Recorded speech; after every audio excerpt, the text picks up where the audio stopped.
Ô Marie conçue sans péché.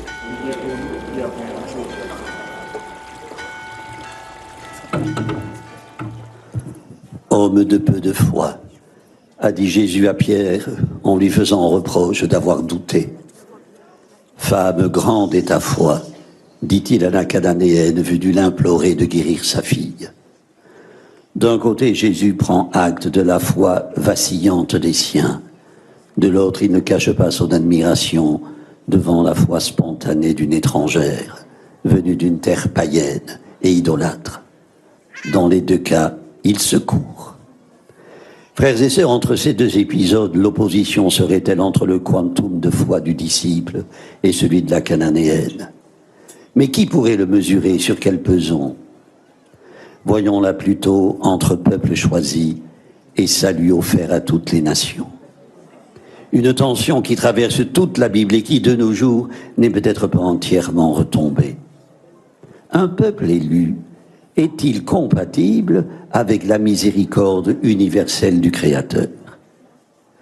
Méditons sur la scène contée par Matthieu dans l'évangile de ce dimanche, sur le vocabulaire qu'elle mobilise, les brebis perdues, les petits chiens, sur le rappel à l'adresse des apôtres du mandat que Jésus a reçu de son Père, sur sa réplique en réponse à l'imploration de la Cananéenne.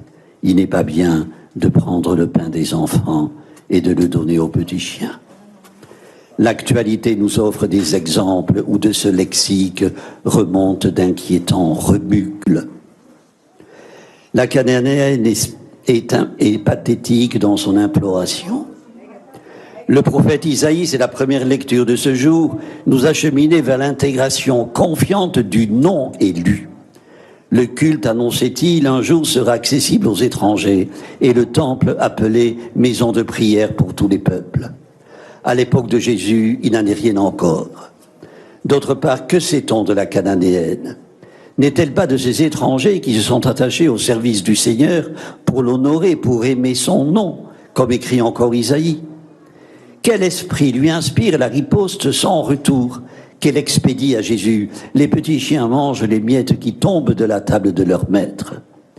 Il a pourtant bien essayé d'euphémiser l'offense en parlant non de chiens, comme c'eût été céder à l'usage, mais de petits chiens.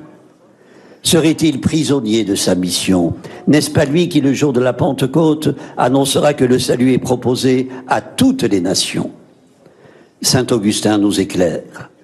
Le Seigneur feignait de ne pas entendre, mais ce n'était point pour refuser sa miséricorde, c'était pour enflammer le désir de la Cananéenne.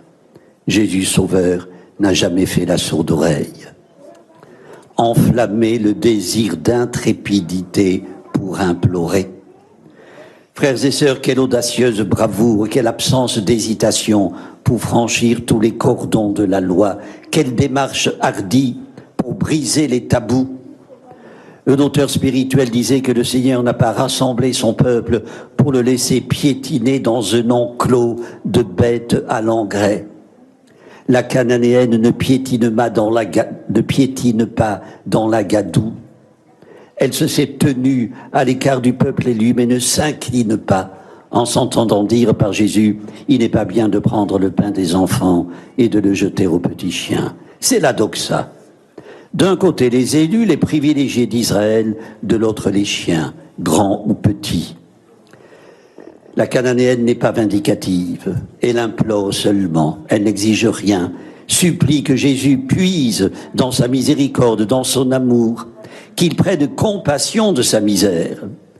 Autant la foi de Pierre était fragile dans l'épreuve, autant la sienne est obstinée et clairvoyante dans la supplication. Dieu a envoyé son Fils pour sauver le monde, tous les exclus, tous les oubliés, dont la Cananéenne fait partie. Elle le révèle. Inspiration et foi audacieuse bousculent les interdits qui l'excluent du salut. Frères et sœurs, à notre humble niveau, la foi suppose de ne pas lâcher prise, au risque parfois d'apparaître têtu, buté à ceux qui ne la partagent pas. Elle requiert alors une détermination plus forte que toutes les peurs qui nous paralysent. Personne n'est à l'abri des démons de la peur. Mais plus le croyant met sa sécurité dans le Christ, dans l'amour avec un grand A, plus il se donne le moyen de les dissiper. C'est une leçon d'un grand maître. L'amour avec un grand A. Je viens de citer Saint Bernard de Clairvaux, fondateur de l'ordre des Cisterciens, dont nous célébrons la fête aujourd'hui. Vivant pleinement dans son siècle, il se prêtait au monde mais ne s'abandonnait pas. Conseiller des rois et des princes, présent sur tous les fronts, il s'est fait le défenseur d'une Église toujours plus dépouillée, plus servante, une Église refusant toute compromission avec le pouvoir.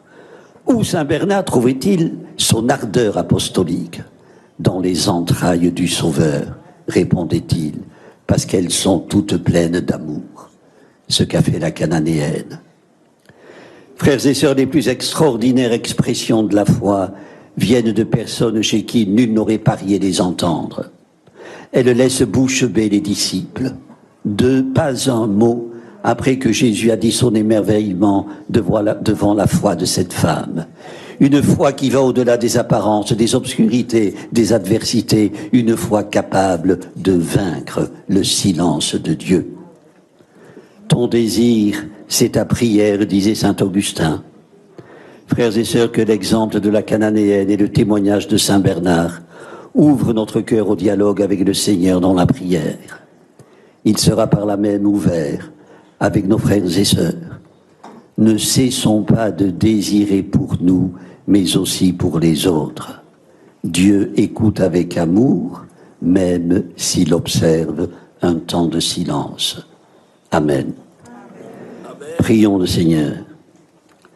Père de toute vie, garde ton Église fidèle à la mission qu'elle a reçue de toi. Que tes enfants, comblés de ton abondance, se dépensent eux-mêmes au service des plus pauvres. Que ceux qui n'ont rien se découvrent riches de toi, forts de l'amour de leurs frères. Père, toi qui abats les frontières de la mort et nous ramènes jour après jour sur la terre des vivants, que ton nom soit chanté par les grands et les petits, les pauvres et les riches, ceux qui se savent proches et ceux qui se croient lointains. Nous te le demandons par Jésus, le Christ, notre Seigneur. Amen. Le Seigneur soit avec vous. Et avec votre esprit.